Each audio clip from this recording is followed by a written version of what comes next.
Hey guys, it's a bald man once again, and before we actually get into this new graph, the money market graph, I'd like to give a nice little shout out to one Mia Escalante for scoring that perfect 100 on the last test.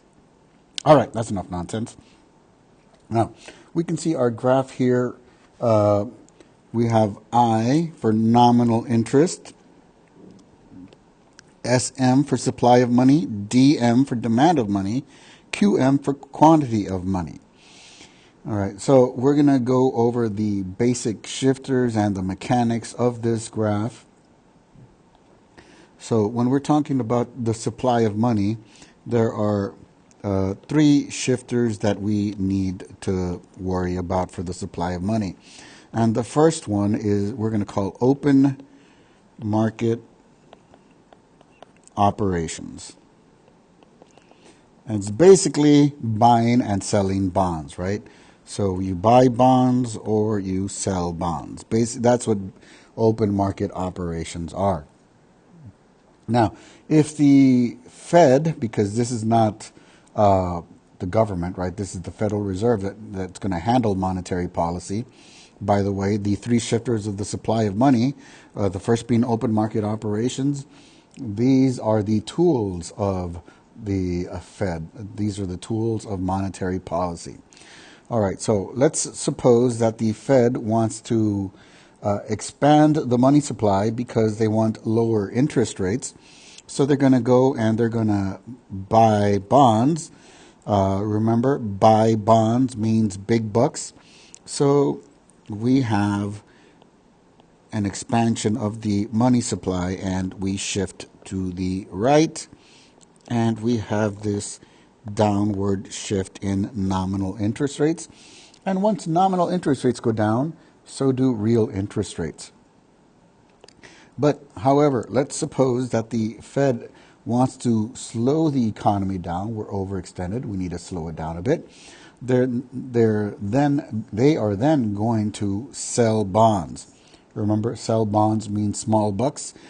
So there is a reduction in the money supply.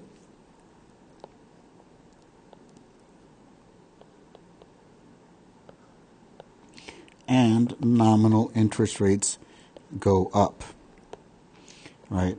Why would the Fed want to sell bonds? Well, the economy is overheated. They want to bring up interest rates to make borrowing money less appealing, and people will stop borrowing and then stop spending money. The other two shifters of the supply of money, the second one is the discount rate. What is the discount rate? Basically, this is the interest rate that the Fed charges other banks for borrowing money from it. Right, so if they want to encourage banks to borrow, they'll have a low discount rate. If they want to discourage the banks from borrowing money from the Fed, they'll have a high discount rate to make borrowing money less appealing. Now, last and not least, we have the required reserve. Now, the required reserve is the percentage of your money that banks are required to hang on to.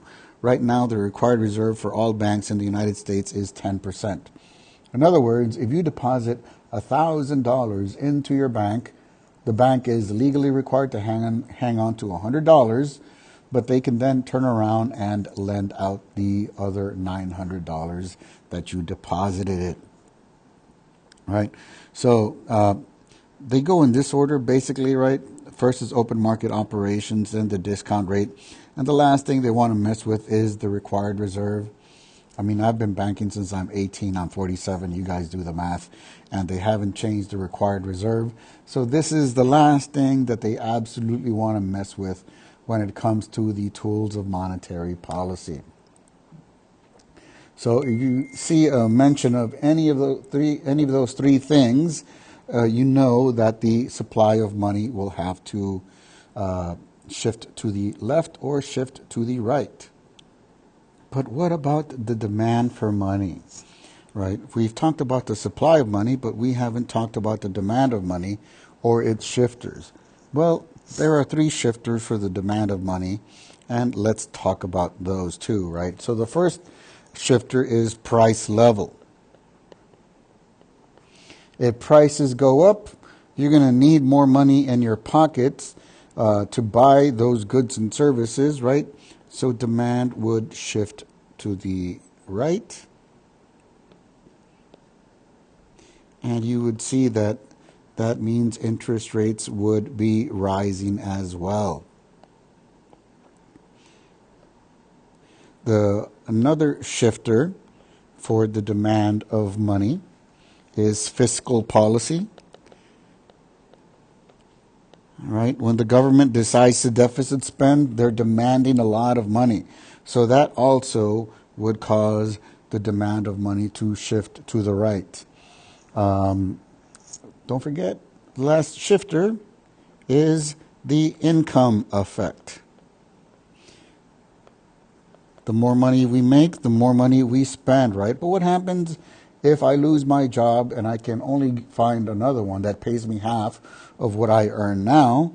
In that case, I will be demanding less money, and interest rates would then decrease, right? So those are the shifters for the demand of money: price level, fiscal policy, and the income effect. When you guys are working with this particular graph, most of the time they'll be asking you to move the supply of money. So if you know the tools of monetary policy, which are open market operations, and guys, open market operations are only buying and selling of bonds, the discount rate or the required reserve, right? So if you get asked a question and they don't mention any of those three items, odds are that you're going to have to move the demand for money. If you guys have any questions about this graph, please send me a message on Remind or drop a comment down below.